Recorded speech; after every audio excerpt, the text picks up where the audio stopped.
The distance between the centers of the two stars is 10 a. The masses of these stars are m and 16m, and the radii a and 2a. A body of mass small m is fired straight from the surface of the larger star towards the smaller star. What should be its minimum initial speed to reach the surface of the smaller star? Obtain the expression in terms of g, m and a. So whenever this kind of a problem is given, the first thing that must be kept in mind is that both the stars, that is the bigger star and the smaller star, have their own gravitational pull. So I am drawing the system first of all, that this is the bigger star and this is the smaller star. So the distance between the centers of the two stars is 10 a. So if I consider their centers like this, so I can say that the distance between their centers is equal to 10 a. The mass of these stars are m and 16m. So mass of the bigger star is 16m and of the smaller star is equal to m. The radii is a and 2a. So this distance is 2a and this distance is equal to a. So I can say that the separation between the surface is equal to 7a. Now the next one is a body of mass small m is fired straight from the surface of the larger star towards the smaller star. So let us consider that small m is fired from here, from the surface of the larger star towards the smaller star. So what should be the initial speed which must be given so that it reaches the surface of the smaller star? Now it is very important to understand how we approach for this particular problem. The first thing that we need to do is to obtain a point P where the gravitational attraction for these two masses will cancel each other out. Now why we are doing this? So I am doing this because beyond the point P, that is towards the right side, when the projected mass crosses this point, the small m will eventually attract this particle to reach the surface. So we need not apply equation beyond this point.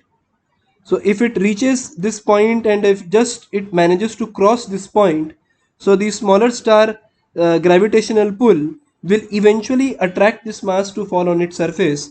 So we just need to solve till P. So that is why the first thing that we are solving for is the point P where the gravitational interaction for these two stars will cancel each other out.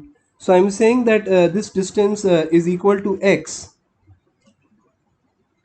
and hence this distance will become 10a minus x.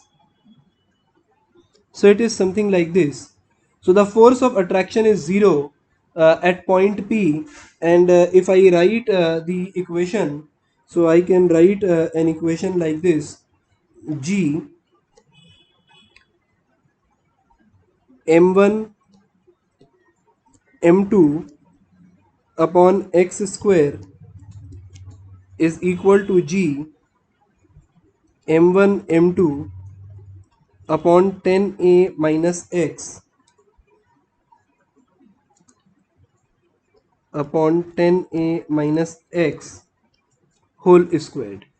So we obtain something like this. So I can knock out G mm and then we can solve it in this way. 16 times of 10a minus x squared is equal to x square, and on taking square root and then solving, we obtain x is equal to 8a. So the distance of point P from the bigger star is equal to 8a from its center.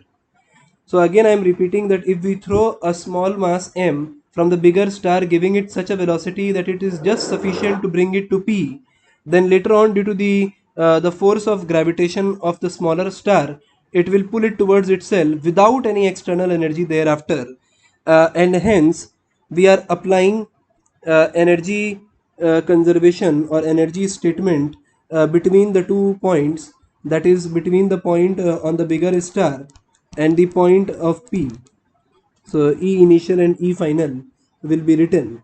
So we begin like this. The first one that we write is equal to minus G, mass of bigger star into mass of smaller star by the separation between them, that is 10A, minus G, mass of bigger star into mass of small m upon the separation, that is equal to radius, which is equal to 2A, minus G, mass of smaller star, mass of smaller m, and the separation between them, which is equal to 8A, and the velocity which is given to small m, that is equal to half mv square.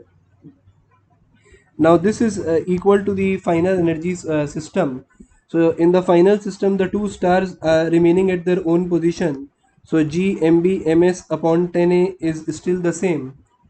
The mass small m have reached a distance of 8, so we are writing it as mbm upon 8A, minus G, mass of smaller star, mass of m upon the separation between them is 2A, and the particle is coming to a halt, so we need not write about the kinetic energy. So I can cancel this two portions out. So we get something like this. So we can write it as minus G mbm upon 2A minus G msm upon 8A plus half mv square is equal to minus G mbm upon 8A minus G msm upon 2A. So this is the expression which we have for this particular problem. Now if we put the value of the bigger mass as 16m and the mass of smaller star as m, so on solving we can knock out this small m from this entire equation, and then on solving we will obtain m velocity as 3 by 2 times of root over 5 gm upon a. So this is the answer for this particular problem.